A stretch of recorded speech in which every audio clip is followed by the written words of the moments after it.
نحمده ونصلي على رسوله الكريم اما بعد فاعوذ بالله من الشيطان الرجيم بسم الله الرحمن الرحيم رب اشرح لي صدري ويسر لي امري واحلل عقدة من لساني يفقهوا قولي۔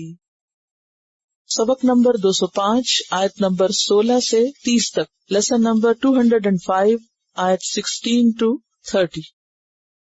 وَإِبْرَاهِيمَ، اور ابراہیم علیہ السلام، یعنی بھیجا ہم نے ابراہیم علیہ السلام کو۔ ابراہیم علیہ السلام اولو العزم رسولوں میں سے دوسرے نمبر پر ہیں۔ پہلے نمبر پر کون ہے؟ محمد صلی اللہ علیہ وسلم۔ دوسرے نمبر پر ابراہیم علیہ السلام ہے، تیسرے پر موسیٰ علیہ السلام ہے، چوتھے پر نوح علیہ السلام، اور پھر عیسیٰ علیہ السلام، اور بعض کے خیال میں چوتھے پر عیسیٰ علیہ السلام اور پھر نوح علیہ السلام۔ اذ قال لقومہ، جب اس نے اپنی قوم سے کہا۔ اذ ظرف ہے، یعنی وہ وقت یاد کرو جب ابراہیم علیہ السلام نے اپنی قوم سے کہا، اور قوم سے مراد انسانوں کی وہ جماعت جس کی طرف کوئی منسوب ہوتا ہے، خواہ وہ نسب کی بنیاد پر ہو یا پھر کسی عقیدے یا مقصد اور ہدف کی بنا پر، یعنی جن کا کوئی ایک کامن گول یا کوئی کامن کاز ہو۔ تو یہاں آپ کی قوم سے مراد آپ کی نسبی قوم ہے۔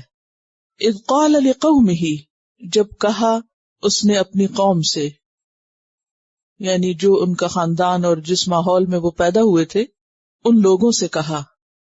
اعبد اللہ، عبادت کرو اللہ کی، فعل امر ہے، عین بے دال روٹ ہے، اور عبادت کا لفظ کس سے ہے؟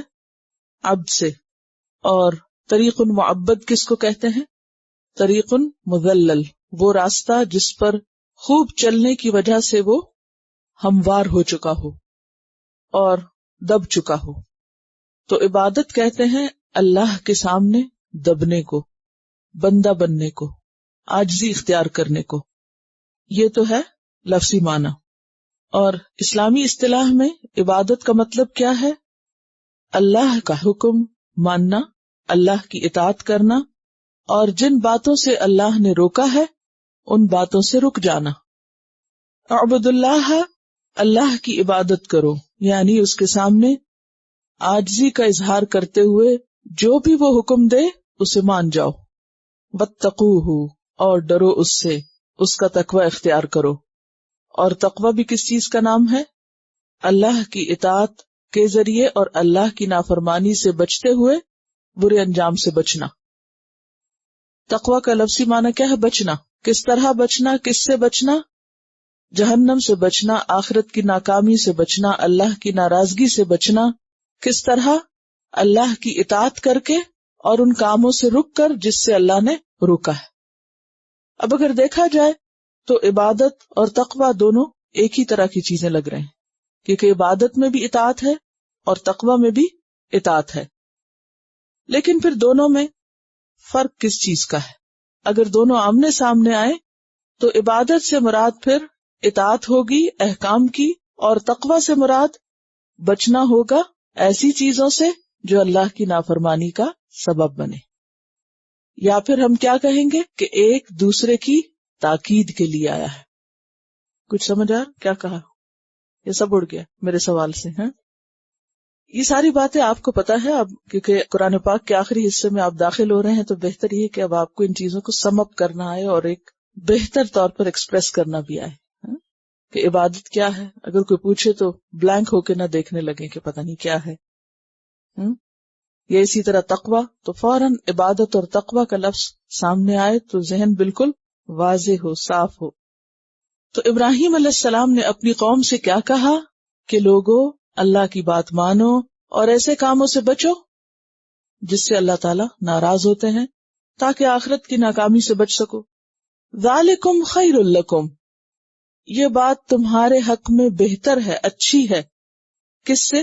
کیا چیز بہتر ہے؟ عبادت اور تقوی کس سے بہتر ہے؟ اس سے جس پر تم اب تک ہو، یعنی جو کچھ تم کر رہے ہو۔ کیا کر رہے تھے؟ وہ شرک کر رہے تھے، اللہ کی نافرمانی کے کام کر رہے تھے۔ تو ابراہیم علیہ السلام ان کو ایک بہتر آلٹرنیٹ دے رہے ہیں کہ لوگو تم کیا کرو، جو کر رہے ہو وہ چھوڑ کر اس سے بہتر چیز لے لو، ان کنتم تعلمون، اگر تم علم رکھتے ہو۔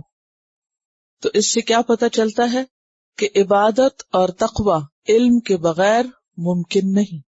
نہ تو انسان عبادت کا صحیح حق ادا کر سکتا ہے اور نہ اس کے اندر تقوی آ سکتا ہے جب تک کہ اس کے اندر علم نہ ہو۔ ان کنتم تعلمون، اور جو شخص علم رکھتا ہو، جانتا ہو، وہ بہتر چیز کا ہمیشہ انتخاب کرتا ہے۔ پھر ان کو بتایا کہ جو کچھ تم اب کر رہے ہو وہ کیوں نہیں درست۔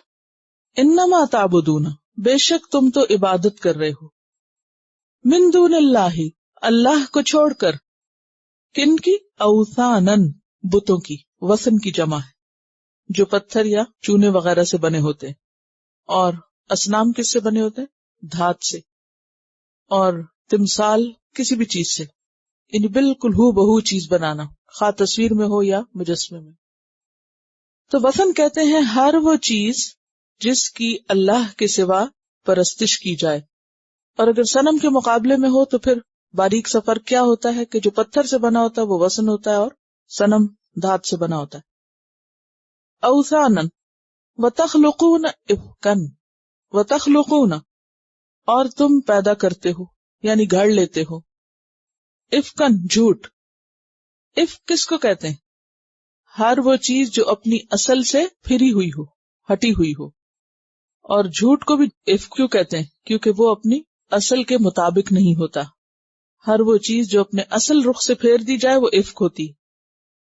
قوم لوط کی بستیوں کو مؤتفقات کہا گیا، کیوں؟ کیونکہ وہ اپ سائڈ ڈاؤن کر دی گئی تھی، اٹھا کے الٹا کر دیا گیا تھا۔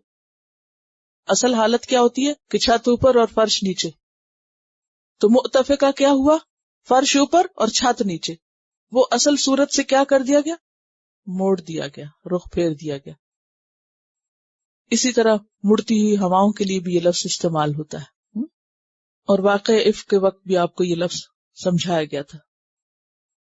وَتَخْلُقُونَ إِفْكًا، اور تم گھڑتے ہو جھوٹ، یعنی بات کو اس کی اصل حقیقت سے موڑ دیتے ہو۔ بات اصل میں ہے کچھ، تم کچھ اور بنا رہے ہو۔ تو اصل بات کیا ہے کہ الہ صرف اللہ ہے، اور تم نے اللہ کی بجائے زمینی مخلوق، مٹی، چونے، پتھر سے بت گھڑ کے ان کو الہ بنا لیا۔ تو یہ کیا کیا؟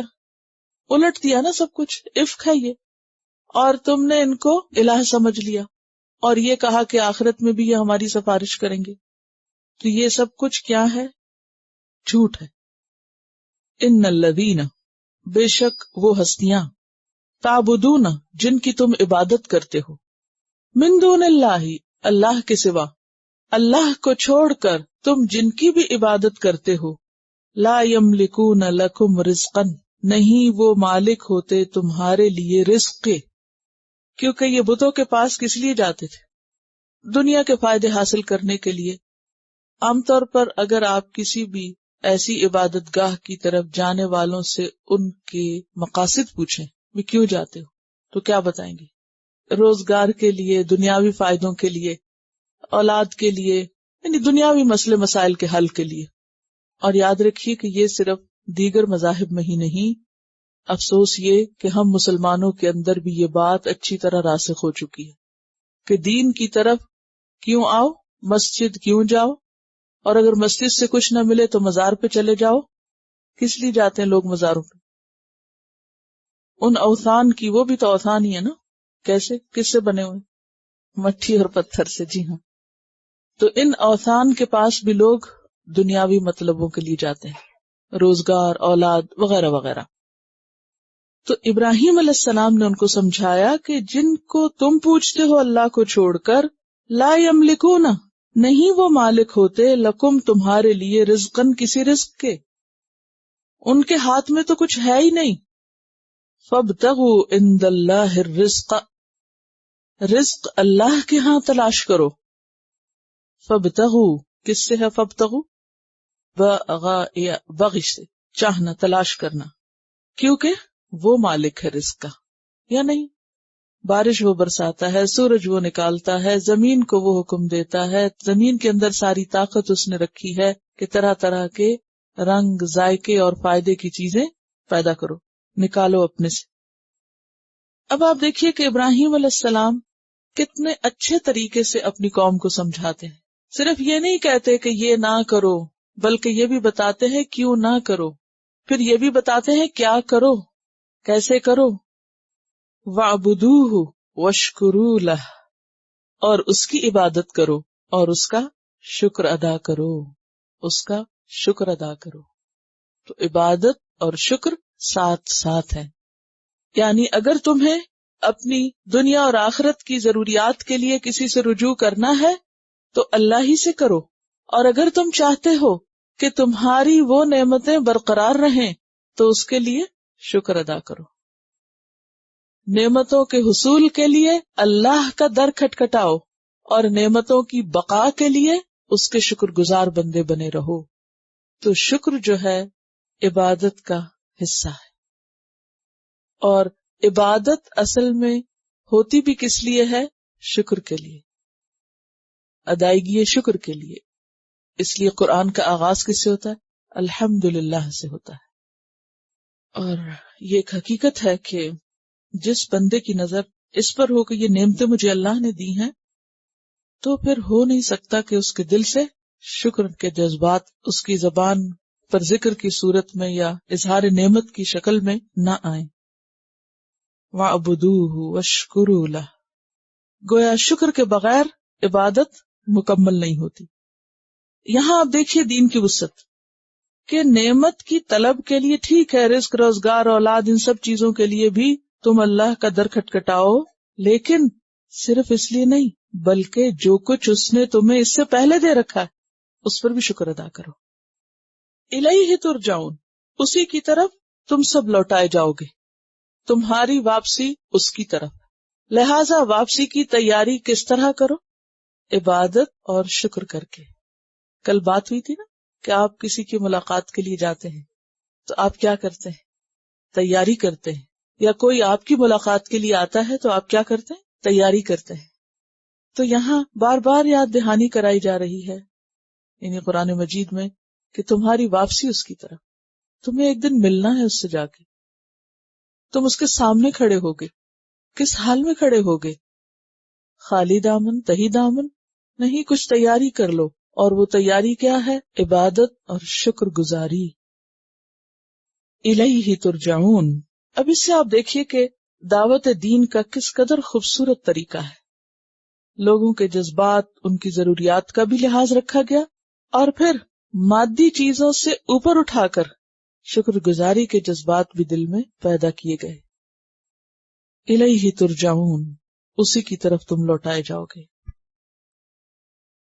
وَإِن تُكَذِّبُوا، اور اگر تم جھٹلاتے ہو یعنی بات نہیں مانتے، یعنی مجھے جھوٹا قرار دیتے ہو، فَقَدْ كَذَّبَ أُمَمٌ مِّن قَبْلِكُمْ، اب یہاں پر تُكَذِّبُوا سے خطاب اہل مکہ کو ہے کہ جو لوگ محمد صلی اللہ علیہ وسلم کو جھٹلا رہے ہیں تو انہیں یاد رکھنا چاہیے کہ فَقَدْ كَذَّبَ أُمَمٌ مِّن قَبْلِكُمْ، پس تحقیق جھٹلایا تھا کئی امتوں نے تم سے پہلے۔ وَمَا عَلَى الرَّسُولِ، اور نہیں ہے رسول پر، کس رسول پر؟ محمد صلی اللہ علیہ وسلم پر، إِلَّا الْبَلَاغُ الْمُبِينُ، مگر پہنچا دینا کھلم کھلا، بلاغ مبین۔ پیچھے نوح علیہ السلام کا واقعہ بتایا گیا، پھر ابراہیم علیہ السلام کا واقعہ بتایا گیا، اور ان کی مثالیں دے کر اہل مکہ کو سمجھایا گیا، پھر کہا گیا کہ اگر تم بات نہیں مانتے نہ مانو، دیکھ لو پھر تم سے پہلے جن قوموں نے نہیں مانا تھا ان کا انجام کیا ہوا، اور تم مانو یا نہ مانو ہمارے پیغمبر کی ذمہ داری کیا ہے کہ وہ بات اس طرح پہنچا دے کہ لوگوں کو سمجھ آ جائے۔ صرف بلاغ نہیں کہا گیا، کیا کہا گیا؟ بلاغ مبین، اور مبین کا لفظ جو ہے لازم بھی ہے اور متعدی بھی ہے۔ پھر فرمایا اولم یرو، کیا بھلا نہیں انہوں نے دیکھا؟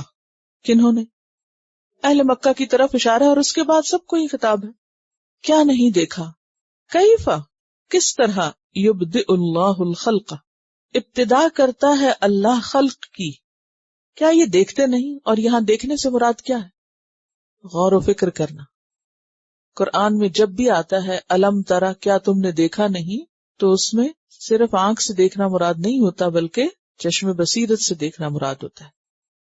کیا یہ دیکھتے نہیں، غور نہیں کرتے، کبھی انہوں نے توجہ نہیں فرمائی کس چیز کی طرف؟ کیف یبدئ اللہ، کس طرح آغاز کرتا ہے، ابتدا کرتا ہے اللہ خلق کی، کریشن کی. مثلا ایک پودے کو ہی دیکھیں کہ بیج کس طرح پھوٹتا ہے، بیج کس طرح پھوٹتا ہے اور پھر اس سے ایک پورا درخت بن جاتا ہے، پھر اس پہ پھل آتے، پھر اس میں پھر گٹلی پیدا ہو جاتی، بیج بن جاتا ہے، پھر وہ دوبارہ زمین میں دبا دیا جاتا ہے، پھر اس سے ایک نیا پودا بن جاتا ہے. ثم یعیدہ، پھر اس کا اعادہ کرتا ہے، پھر اس کو ریپیٹ کرتا ہے، پھر اس کو دہراتا ہے. یعنی اس سائیکل کو دیکھیں تو صحیح، خلق کے، کریشن کے، یہ سب کیسے ہو رہا ہے کہ ایک بیج میں پورے درخت کی پلاننگ ہے. وہ ایک چپ ہے، مائکرو چپ، جس میں ساری انفارمیشن ہے، کس کی؟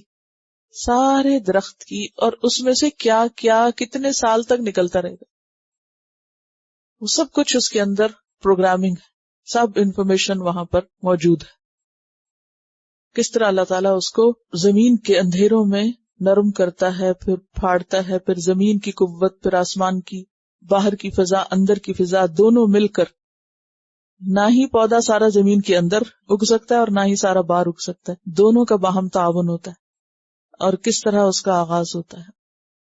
اور نہ صرف یہ کہ یہ پودے میں، بلکہ پرندوں میں آپ دیکھیں، اب دیکھیے کسی بھی ایک پرندے کو کہ کس طرح وہ پیدا ہوتا ہے. اگر آپ اس کے انڈے کو پھوٹتے ہوئے دیکھیں، اور ایون اس کا جو بالکل ابتدائی حصہ ہوتا ہے نا، انڈے کے اندر ابتدائی طور پر کس طرح لائف کا آغاز ہوتا ہے، پھر وہ بنتے بنتے ایک پورا بچہ بن جاتا ہے، پھر وہ پھٹتا ہے انڈا، اس میں سے کیا شکل ہوتی ہے اس بوٹ کی جو اس میں نکلتی ہے، پھر اس کے بعد اس کے اوپر بال آتے ہیں، پھر کرتے کرتے کرتے اصل پروں کا رنگ آ جاتا ہے. وہ سب کچھ کہاں سے ہوتا ہے؟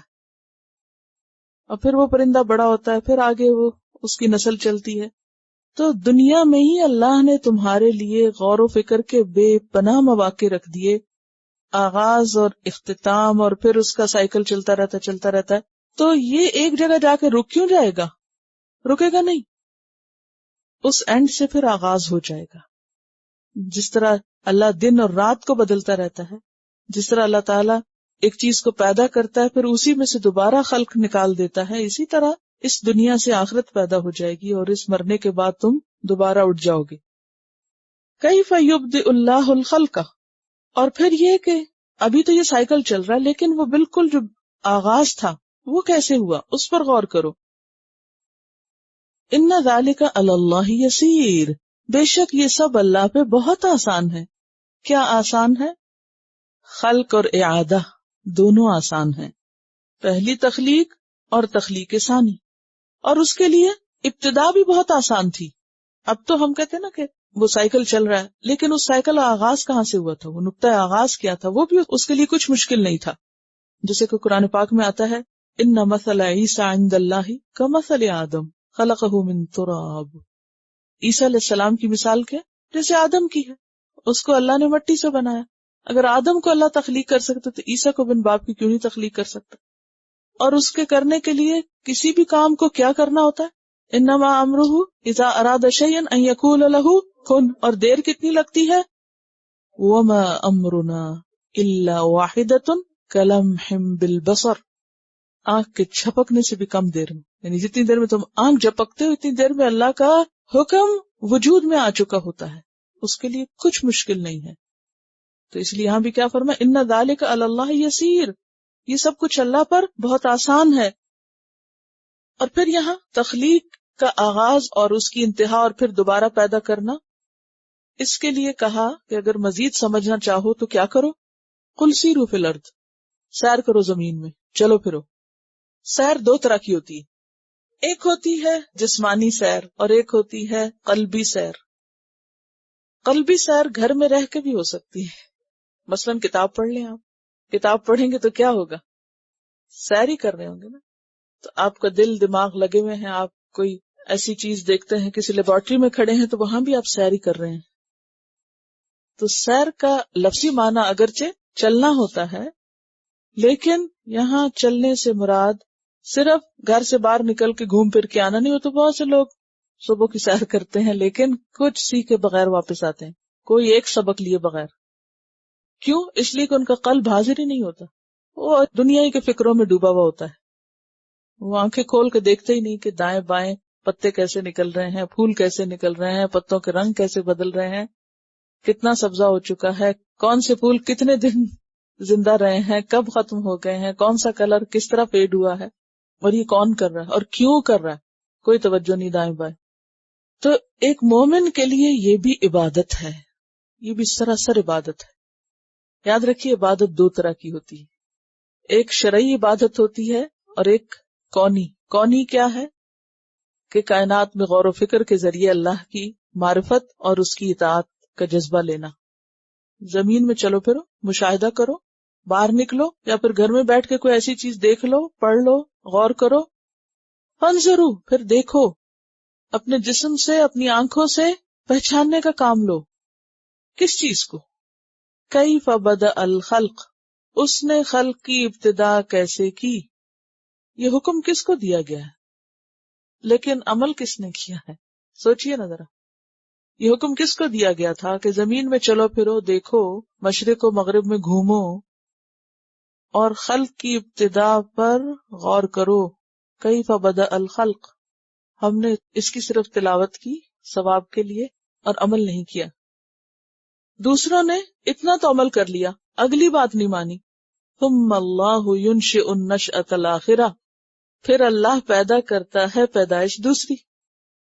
یعنی اس زمین کے پیدا کرنے کے بعد, آغاز کے بعد ان سب کا اختتام ہوگا, پھر ایک اور دفعہ سب کچھ پیدا کر دے گا. اب اگر کوئی مسلمان یہ جاننے کی کوشش کرتا تو پھر کیا ہوتا؟ وہ آدھی بات نہ کرتا, وہ اس سے دوسرا سبق بھی نکال کر دوسروں کو بتاتا کہ لوگوں یہ زندگی صرف یہی زندگی نہیں, زندگی کے بعد ایک اور زندگی بھی ہے جہاں حساب کتاب بھی ہونا ہے. تو پورا سبق کیا ہے؟ کیف بدأ الخلق ثم اللہ ينشئ النشأۃ الآخرہ. اور خلق میں کیا کیا چیز شامل ہے؟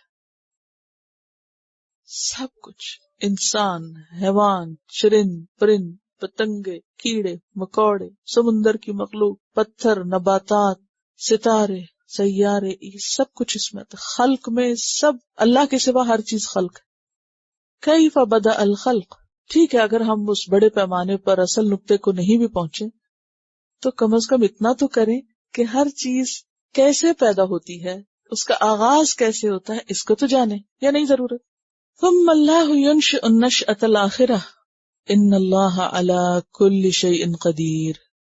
نتیجہ کیا ہے, خلاصہ کیا ہے, یہ سب کرنے کا مقصد کیا ہے؟ کیا جانو تم کہ اللہ ہر چیز پہ قدرت رکھتا ہے, قادر ہے. بات یہ ہے کہ اللہ تعالیٰ نے اپنی پہچان کے لیے زمین و آسمان میں بے شمار نشانیاں رکھی. اور یاد رکھیے کہ جب انسان یہ جان لیتا نا کہ اللہ ہر چیز پہ قادر ہے تو پھر اس کی زندگی کی اصلاح ہو جاتی, عقیدہ تقدیر پر بھی اس کا ایمان ہو جاتا ہے اور صحیح معنوں میں اللہ کی عبادت کا حق ادا ہوتا ہے. پھر انسان کے اندر مایوسی نہیں آتی, پھر انسان ایک نیا انسان بن جاتا ہے جب وہ اللہ کی معرفت اختیار کرتا ہے اور خاص طور پر اس کی قدرت کا اس کو یقین ہوتا ہے. اور پھر مرنا اور مرنے کے بعد دوبارہ اٹھنا اور حساب کتاب دینا, ان سب چیزوں کو سمجھنا آسان ہو جاتا ہے. اور اس کی قدرت کی علامت کیا ہے؟ یعذب من یشاء, وہ عذاب دے گا جس کو چاہے گا, جسے چاہے گا سزا دے گا. ویرحم من یشاء, اور رحم فرمائے گا جس پہ وہ چاہے گا. وإلیہ تقلبون, اور اسی کی طرف تم پھیرے جاؤ گے. قلب کس کو کہتے ہیں؟ الٹ پلٹ ہونے کو, یعنی اسی کی طرف تم موت کے بعد واپس پلٹائے جاؤ گے. لہذا عبادت پھر کیا ہے؟ اسی کو راضی کرنا, اسی کا بن کے رہنا. وما انتم بمعجزین فی الارض, اور نہیں ہو تم عاجز کرنے والے کس کو؟ اللہ کو. فی الارض, زمین میں, یعنی اللہ تمہیں جب چاہے جہاں چاہے پکڑ سکتا ہے, تم اس کو ہرا نہیں سکتے. گویا زمین و آسمان میں اسی کی تقدیر نافذ ہوتی ہے, اسی کے فیصلے عمل میں آتے ہیں. وما لکم, اور نہیں تمہارے لیے, من دون اللہ اللہ کے سوا، من ولی کوئی دوست، ولا نصیر اور نہ کوئی مددگار۔ مزید سیکھنے کی چیز اس میں کیا ہے کہ اصل دوست ولی کس کو کہتے ہیں؟ جو قریب ہو یا جس کے ہاتھ میں سارے معاملات ہو، متولی الامور۔ کہ اللہ کے سوا نہ کوئی تمہارا ایسا قریبی دوست ہے جو تمہیں مشکل میں کام آئے، اور نہ ہی تمہارا کوئی مددگار ہے جو آخرت میں تمہیں اس کے عذاب سے بچا سکے۔ والذین کفروا بآیات اللہ، اور وہ لوگ جو اللہ کی آیات کا انکار کرتے ہیں، ولقائہ، اور اس کی ملاقات کا۔ تو اس سے پتہ کیا چلتا ہے کہ ایمان میں کیا ضروری ہے؟ ایمان بالآخرت، اللہ کی ملاقات۔ ملاقات کیسے ہوگی اللہ سے؟ دو ملاقاتیں ہیں، ایک تو سب کی ہے اور ایک خاص لوگوں کی ہے۔ سب کی کس لیے ہوگی؟ حساب کتاب کے لیے ہوگی، اور یہ پردے کے پیچھے سے ہوگی۔ اور دوسری ملاقات ہے خاص ملاقات، جو اللہ صرف اپنے محبوب بندوں کو کرائے گا۔ اللہ کے محبوب بندے ایک وفد کی شکل میں اللہ کے حضور پیش کیے جائیں گے۔ تو جو لوگ دنیا میں اللہ کی آیات کا انکار کرتے ہیں اور آخرت میں اس کی ملاقات کا انکار کرتے ہیں، یہ وہ لوگ ہیں اولئک یئسوا من رحمتی، جو میری رحمت سے مایوس ہو گئے، ہو چکے ہیں۔ ماضی کا لفظ استعمال ہوا، بات اصل میں مستقبل کی ہو رہی، نہیں قیامت کے دن ہوں گے، انہیں اپنی نجات کی کوئی صورت نظر نہیں آئے گی۔ لیکن جب بھی مستقبل کا معنی ماضی کے الفاظ میں ادا کیا جاتا ہے تو اس سے مراد مبالغہ ہے اس بات میں، یعنی سمجھو کہ ہو ہی چکی، تاکیدی حکم، یعنی اس کا واقع ہونا بالکل یقینی۔ ایسے لوگ میری رحمت سے مایوس ہو گئے، یعنی ہوں گے۔ وَأُولَئِكَ لَهُمْ عَذَابٌ أَلِيمٌ، اور ایسے ہی لوگوں کے لیے دردناک عذاب ہے۔ کیوں؟ ان کے کفر کی وجہ سے۔ فَمَا كَانَ جَوَابَ قَوْمِهِ، تو نہ تھا جواب اس کی قوم کا، إِلَّا مگر أَن قَالُوا، کہ انہوں نے کہا، کیا کہا؟ اقتلوہ، قتل کر دو اس کو، اسے مار ڈالو۔ ابراہیم کتنی پیسفل دعوت دے رہے ہیں اور قوم کس طرح ریئیکٹ کر رہی ہے کہ اسے مار دو، اس کا خاتمہ کر دو۔ او حرقوہ، یا اسے جلا ڈالو، آگ میں پھینک دو اس کو۔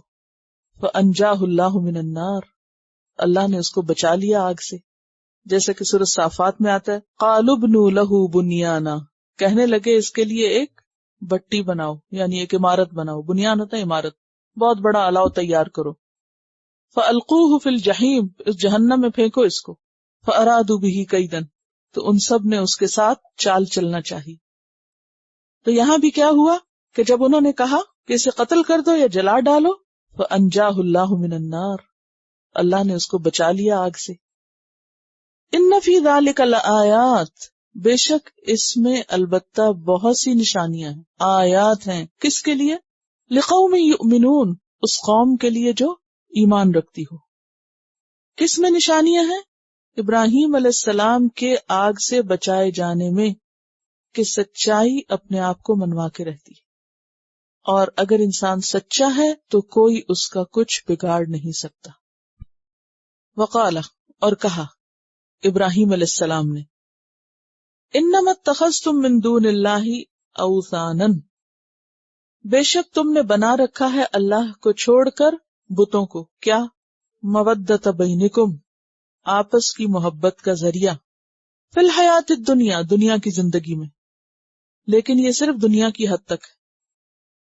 ثم یوم القیامت، پھر قیامت کے دن، یکفر بعضکم ببعض، کفر کرے گا تم میں سے بعض کا، ویلعن بعضکم بعضا، اور لعنت کرے گا تمہارا بعض پر، ومأواکم النار، اور تمہارا ٹھکانہ آگ ہے، وما لکم من ناصرین، اور نہیں تمہارے لیے کوئی مددگاروں میں سے۔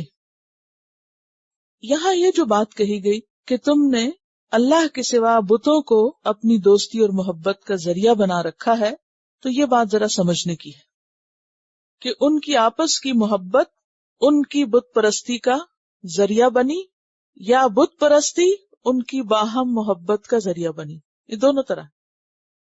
یعنی بتوں کے نام پہ اکٹھے ہوتے تھے تو آپس میں بھی تعلقات بن گئے، یا یہ کہ آپس کے تعلقات نے ان کو بتوں کی عبادت پہ جما کے رکھا کہ آپس کی برادری ہے ساری ایک ہی رستے پر، تو بڑے بابا کا دین ایک ہے تو سارے اولاد پیچھے اسی کے ہے، اندھا دھند بغیر سوچ سمجھ کے کہ اب باپ دادا کا دین کیسے چھوڑیں۔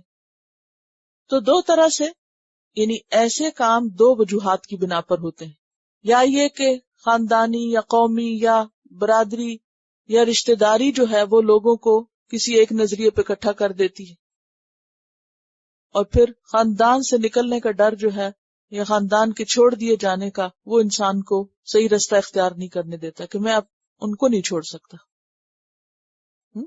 اور یا پھر کیا ہوتا ہے کہ کسی نظریے کی بنا پر لوگ اکٹھے ہوتے ہیں اور پھر اس کی بنا پر آپس میں تعلقات بن جاتے ہیں، محبتیں ہوتی ہیں، ٹھیک ہے نا، یعنی یا تو خاندانی بنیاد یا پھر نظریاتی بنیاد۔ یہ دونوں بنیادیں کس کو اسٹرینتھن کر رہی تھی؟ ان کے غلط کام کو، بت پرستی کو۔ اگر آپ اس کو پچھلی آیت سے ملا کر دیکھیں کہ ابراہیم علیہ السلام کی اتنی دلائل پر مبنی، محبت پر مبنی ایسی خوبصورت دعوت پر قوم کا اتنا شدید ریاکشن کیوں تھا؟ کیا وہ ان کو کوئی بری بات کہہ رہے تھے؟ کیا وہ ان کو کوئی غلط سبق دے رہے تھے؟ نہیں، ایک صحیح بات کر رہے تھے ان کے ساتھ، لیکن اتنا شدید ریاکشن کہ اس کو جلا دو، مار دو، کیوں؟ وائی؟ اس کی وجہ کیا تھی؟ وجہ تھی کہ ان کے باہمی تعلقات کی بنیاد شرک تھا، بتوں کی محبت تھی۔ بتوں کی محبت انہیں مجبور کر رہی تھی کس پر؟ اس شدید ریاکشن پر۔ اور بتوں کی محبت کے پیچھے دراصل کیا محبت تھی؟ دنیاوی تعلقات، آپس کے تعلقات کی۔ اور آپس کے تعلقات کے پیچھے کیا وجہ تھی؟ دنیاوی فائدے۔ اب سمجھ آ گئی؟ ٹھیک ہے، دنیاوی فائدے۔ عموماً انسان اپنی برادری، خاندان، رشتہ داری کو کیوں نہیں چھوڑ سکتا؟ کیوں نہیں چھوڑتا؟ بہن بھائیوں کو نہیں چھوڑا جا سکتا کسی دین، نظریے کی وجہ سے، کیونکہ کل اگر کوئی مشکل پیش آئی تو پھر بہن بھائی تو کوئی پوچھیں گے نہیں ہمیں وہ صحیح ہے یا غلط ہے، ہمیں ان کا ساتھ دینا ہے کیونکہ ہم برادری سے الگ نہیں ہو سکتے۔ ہوتا ہے نا یا نہیں؟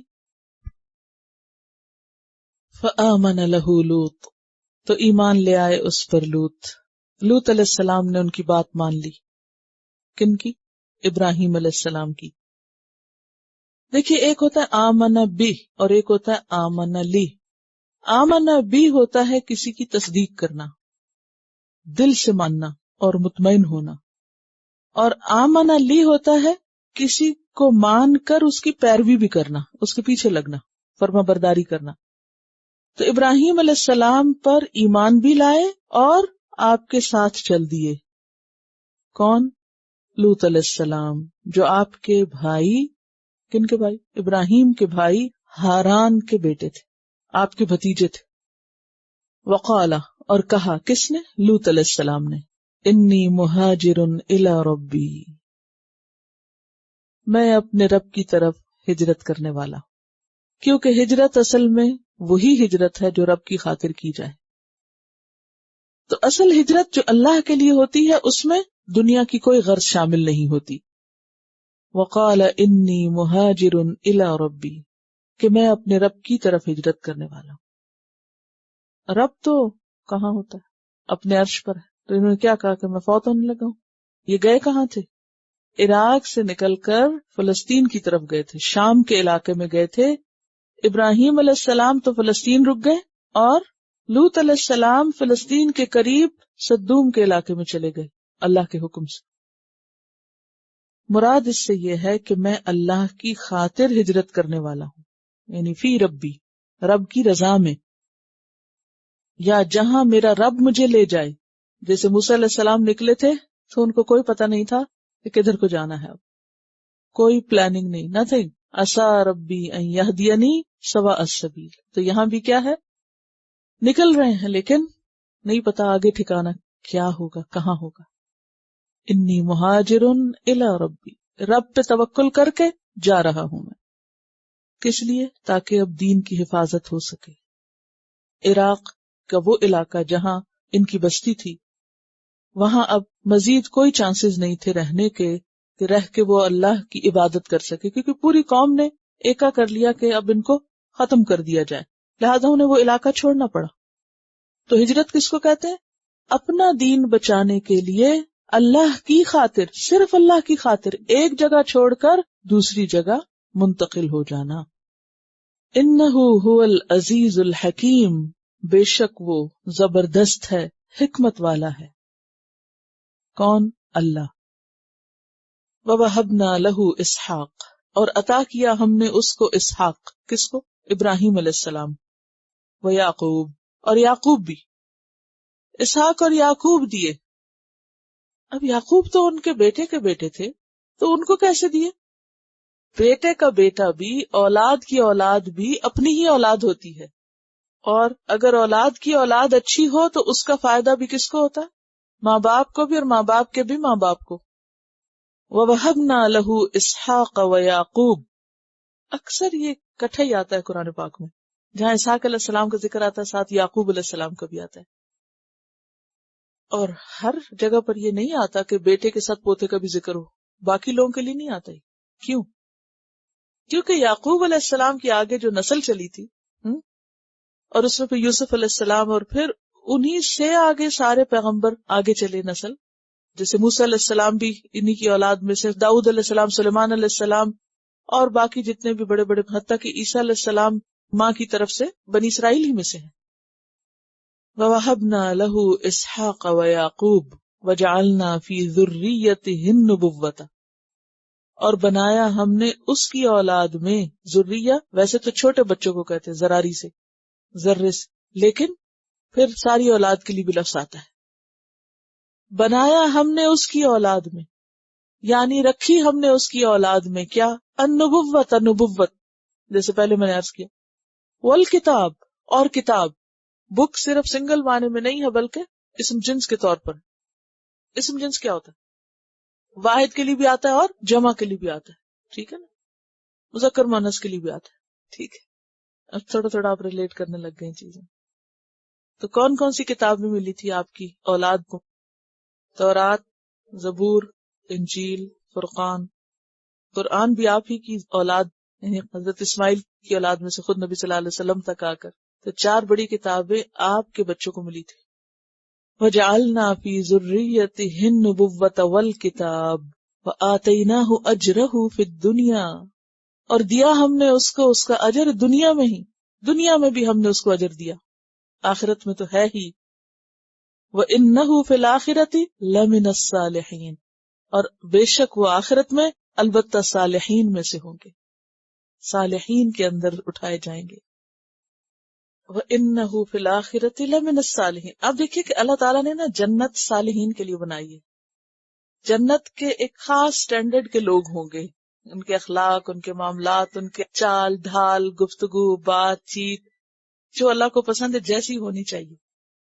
جیسے آپ دیکھیے آرمی میں ہر ایک کو نہیں لیتے، کس کو لیتے؟ جو فٹ ہوتا ہے اس کے لیے، تو وہ آرمی کے لیے کیا صالح ہے، اس اعتبار سے ان کے سٹینڈرڈ پر فزیکلی ایموشنلی فٹ ہوتا ہے۔ اسی طرح ہر کمپنی کا ایک انتخاب ہوتا ہے نا، کہ اس کو ایسے افراد چاہیے، وہ ویسے لوگ ریکروٹ کرتے ہیں۔ تو اللہ تعالیٰ کا بھی ایک معیار ہے، ہم سب کو سوچنا چاہیے ہم اس پہ پورے اترتے ہیں، فٹ ہیں، ہماری گفتگو، سوچ، معاملات صالح ہیں، ویسے ہی ہیں جیسے ہونے چاہیے۔ اس کی اصل میں ہم سب کو فکر کرنی چاہیے۔ ولوطن، اور لوط علیہ السلام کا ذکر کرو۔ اذ قال لقومہ، جب اس نے اپنی قوم سے کہا، انکم، بے شک تم، لتأتون الفاحشۃ، البتہ تم آتے ہو فاحشہ کو۔ فاحشہ کیا ہوتا ہے؟ حد سے بڑی ہوئی برائی، وہ برائی جس کا اثر دوسرے پہ پڑے، اور بے حیائی، جیسے سورۃ النمل میں بھی پڑھ چکے ہیں، اتأتون الفاحشۃ وانتم تبصرون، ما سبقکم بها من احد من العالمین، نہیں سبقت کی تم سے اس میں کسی ایک نے بھی، عالمین میں سے، جن و انس میں سے، تم سے پہلے کسی ایک نے یہ غلط کام نہیں کیا۔ صرف اس ایک جملے سے تردید ہو جاتی ہے اس بات کی کہ یہ جینیٹک پرابلم ہے، اگر ہوتا تو اس سے پیچھے بھی ہوتا، آغاز سے ہوتا۔ اِنکم، کیا بے شک تم لتأتون الرجال البتہ آؤ گے مردوں کے پاس، یا تم آتے ہو مردوں کے پاس، جیسا کہ پیچھے آپ پڑھ چکے ہیں، شہوتن یعنی خواہش پوری کرنے کے لیے، وتقطعون اور تم کاٹتے ہو، السبیل راستے کو، اور تم راستہ کاٹ دیتے ہو۔ قطع کہتے ہیں کسی چیز کو الگ کرنا، اس کے کئی معنی ہو سکتے ہیں کہ تم راستہ کاٹتے ہو۔ راستہ کاٹنے میں ایک تو مسافروں کی رہزنی ہے، ان سے ایسا سلوک کہ وہ اس راستے سے گزرنا چھوڑ دیں، وہ راستہ کاٹ کے کسی اور راستے سے جائیں۔ اور یہ کیا کرتے تھے؟ مسافروں کو لوٹ لیا کرتے تھے۔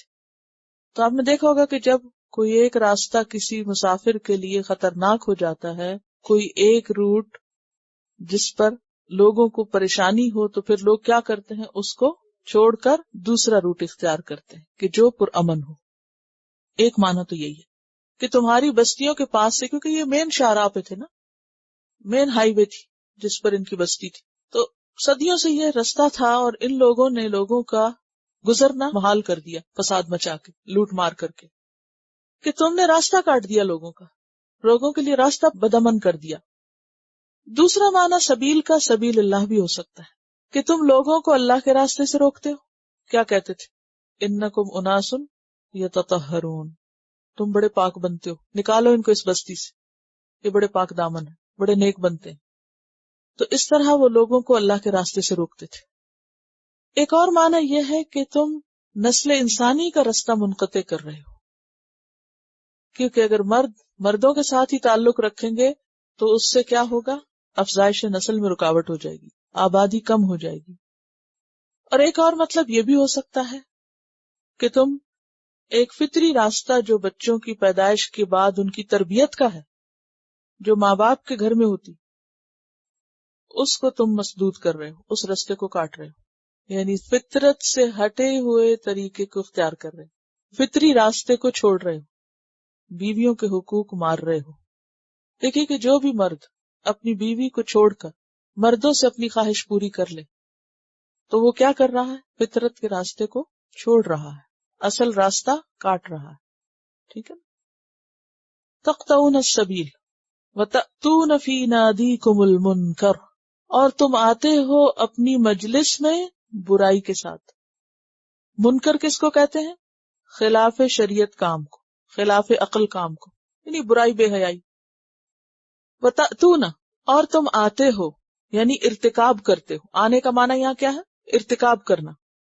اور نادی کا لفظ جو ہے یہ ندا سے ہے۔ ندا کس کو کہتے ہیں؟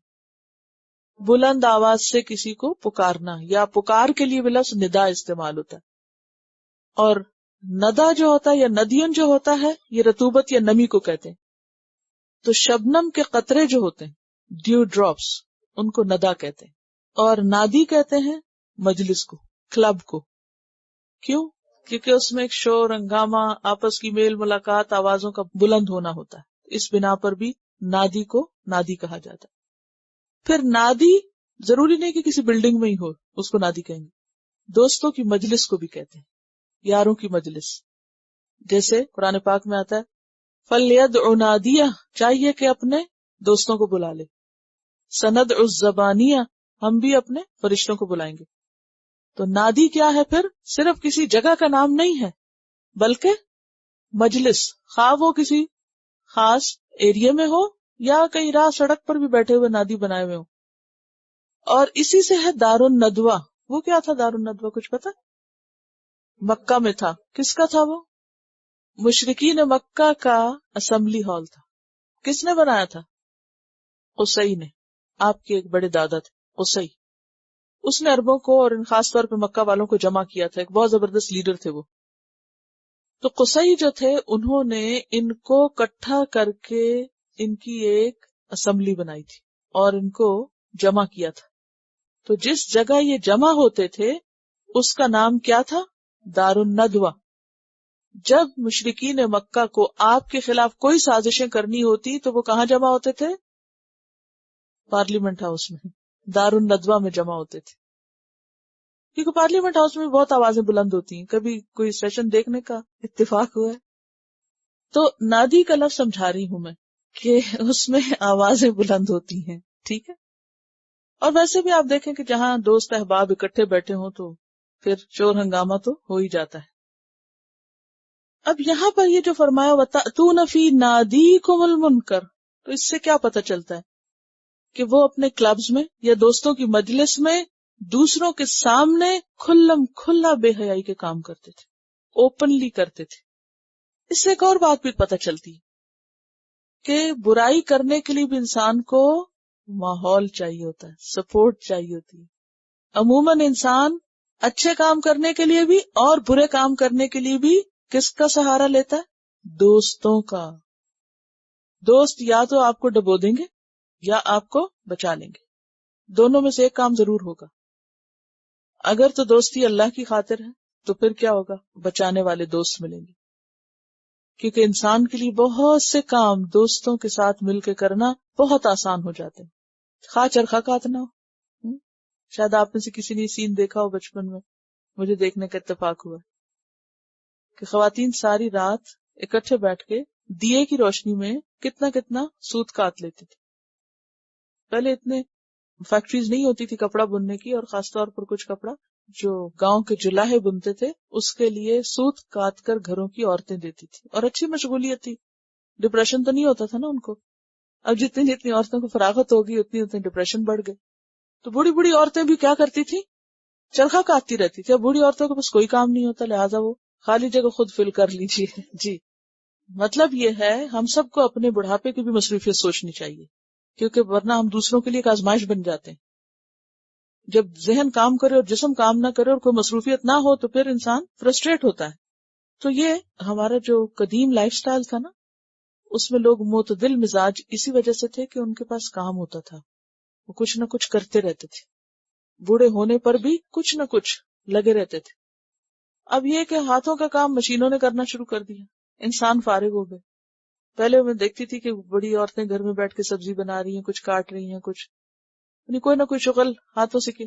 اب چاپر آ گئے ہیں، گرائنڈر آ گئے ہیں، ہر چیز نہ مسالہ پیسو نہ، وہ ساری فارغ بیٹھے ہوئے. میں نے دیکھا ان ساسوں نے جو تربیت کی ہے اپنے پوتوں کی، نواسوں کی، یعنی بری مثالیں تو ایکسپشنل کیسز ہر جگہ ہوتے ہیں، لیکن ایک باوقار بزرگ کا گھر کے اندر وجود کہ بہو اگر بچوں کی پیدائش میں اور اس میں مصروف ہے تو وہ بچوں کے بچوں کو اپنا بچے کی طرح، کیونکہ تجربہ کار ہوتی ہیں تو ہر لحاظ سے سپورٹ دینے میں، سنبھالنے میں. اور ہمیں تو اپنا تجربہ یہ کہ جو کچھ ہم نے اپنی نانی سے، اپنی پھوپھی سے سیکھا ہے بچپن میں خاص طور پر، وہ ایک بنیاد بنا ہے بہت سی چیزوں کی زندگی میں، ڈسپلن اور بہت سی اچھی اقدار، اخلاق، چھوٹی چھوٹی باتیں.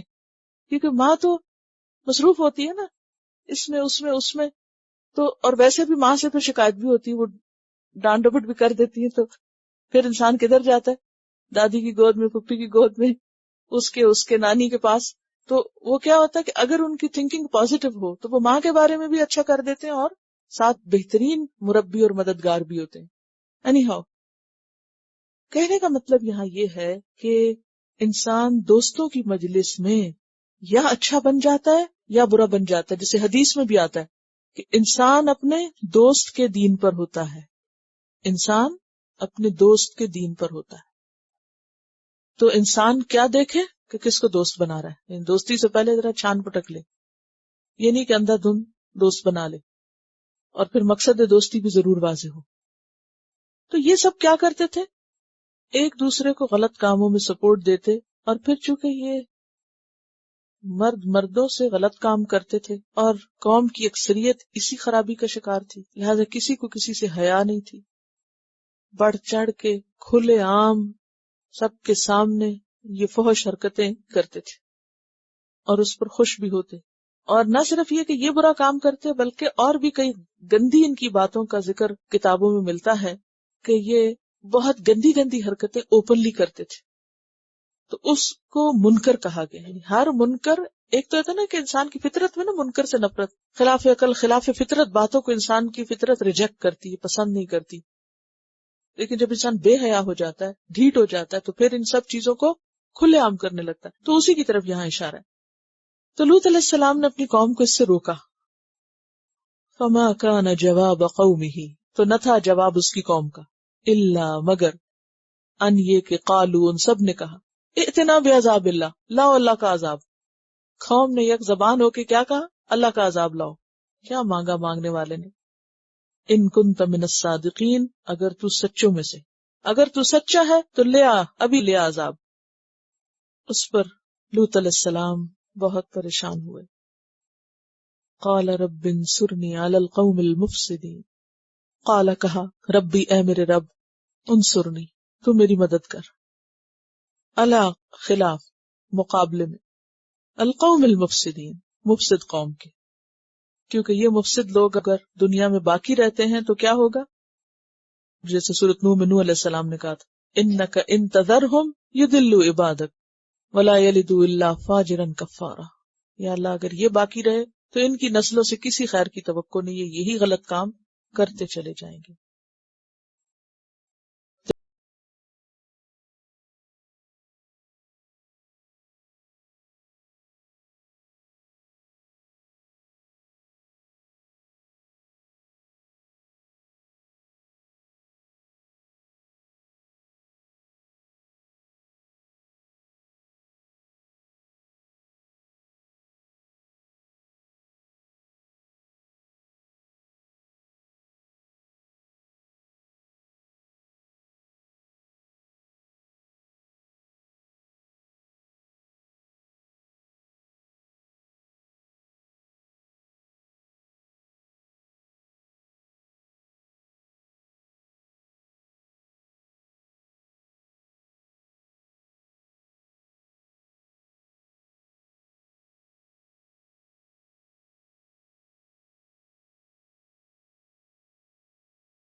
وآخر دعوانا ان الحمد للہ رب العالمین.